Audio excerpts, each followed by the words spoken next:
പുതിയ പാർലമെന്റ് മന്ദിരത്തിൽ ചോർച്ച. ബിജെപിയുടെ ഡിസൈൻ എന്ന് പരിഹസിച്ച് പ്രതിപക്ഷം. ഡൽഹിയിൽ പെയ്ത കനത്ത മഴയിൽ ചോർന്നൊലിച്ച് പുതിയ പാർലമെന്റ് മന്ദിരം. നിർമ്മിച്ച് 1 വർഷമായപ്പോഴേക്കുമാണ് ഈ ദുരവസ്ഥ.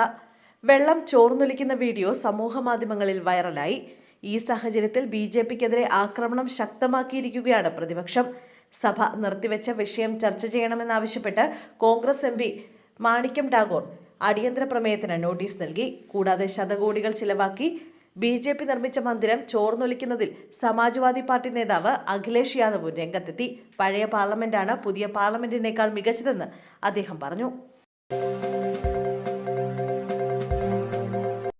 മുഖ്യമന്ത്രിയുടെ ദുരിതാശ്വാസ നിധിക്കെതിരെ വ്യാജ പ്രചാരണം. 14 കേസുകൾ രജിസ്റ്റർ ചെയ്തു. വയനാട് ദുരന്തത്തിന്റെ പശ്ചാത്തലത്തിൽ മുഖ്യമന്ത്രിയുടെ ദുരിതാശ്വാസ നിധിയിലേക്ക് സംഭാവന ചെയ്യണമെന്ന അഭ്യർത്ഥനയ്ക്കെതിരെ പ്രചാരണം നടത്തിയതിന് സംസ്ഥാന വ്യാപകമായി 14 കേസുകൾ രജിസ്റ്റർ ചെയ്തു. ഇത്തരത്തിലുള്ള 194 പോസ്റ്റുകൾ സമൂഹ മാധ്യമങ്ങളിൽ കണ്ടെത്തുകയും അവ നീക്കം ചെയ്യുന്നതിന് സമൂഹ മാധ്യമങ്ങൾക്ക് നിയമപ്രകാരമുള്ള നോട്ടീസ് നൽകുകയും ചെയ്തതായും പോലീസ് അറിയിച്ചു. തിരുവനന്തപുരം സിറ്റിയിൽ 4ഉം എറണാകുളം സിറ്റിയിലും പാലക്കാടും 2 വീതവും, Kollam city, Ernakulam rural, Thrissur city, Malappuram, Wayanad, Thiruvananthapuram rural എന്നിവിടങ്ങളിൽ 1 വീതവും കേസുകളാണ് രജിസ്റ്റർ ചെയ്തത്. മുഖ്യമന്ത്രിയുടെ ദുരിതാശ്വാസ നിധിക്കെതിരെയുള്ള വ്യാജ പ്രചാരണങ്ങൾ നിരീക്ഷിക്കുന്നതിനായി സാമൂഹിക മാധ്യമങ്ങളിൽ സൈബർ പെട്രോളിംഗ് ശക്തമാക്കിയതായും പോലീസ് അറിയിച്ചിട്ടുണ്ട്. വീട്ടിൽ കളിക്കാനെത്തിയ 6 വയസ്സുകാരിയെ പീഡിപ്പിച്ചു. പ്രതിക്ക് 65 വർഷം കഠിന തടവ്.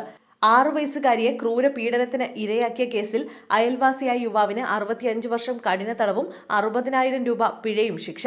30-കാരനായ പ്രതി രാഹുലിനാണ് തിരുവനന്തപുരം അതിവേഗ പ്രത്യേക കോടതി ജഡ്ജി ശിക്ഷ വിധിച്ചത്.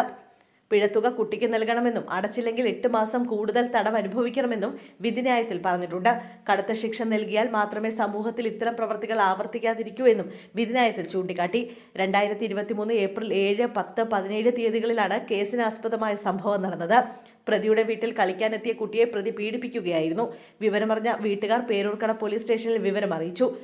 കുട്ടി ഗുരുതരമായ പീഡനത്തിന് ഇരയായിട്ടുണ്ടെന്ന് വൈദ്യപരിശോധന നടത്തിയ ഡോക്ടറും സ്ഥിരീകരിച്ചു. തുടർന്ന് നടത്തിയ അന്വേഷണത്തിൽ അയൽവാസിയായ പ്രതി രാഹുലിനെ അറസ്റ്റ് ചെയ്യുകയായിരുന്നു. യുവതിയെ വീടിനുള്ളിൽ മരിച്ച നിലയിൽ കണ്ടെത്തി. അമ്പലപ്പുഴയിൽ യുവതിയെ വീടിനുള്ളിൽ തൂങ്ങി മരിച്ച നിലയിൽ കണ്ടെത്തി.